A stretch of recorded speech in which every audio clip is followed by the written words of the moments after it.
ඉරානය සහ ඊශ්‍රායල යන මැද පෙරදිග රටවල්ල යුද්ධය නිසා ශ්‍රී ලංකාව සහ තෙල් ගැනීමට සිටින රටවල් රැසක් දැඩි අර්බුදකට වැටිය ඇත.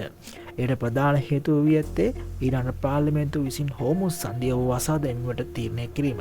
ඒත් තවම හරි තීරණයක් කරගන්න නැහැ. අවසන් තීරණය ගන්නේ උත්තරීතර ජාතික කවුන්සිලය විසින් බව ඉරාන මාධ්‍ය අද දින වාර්තා කර තිබෙනවා. එසේ සිදුවහොත් විශාල රටවල් ප්‍රමාණයකට තෙල් අර්බුදයකට මුහුණ පෑමට සිදුවන බව අප කවුරුත් දන්නා කරුණකි.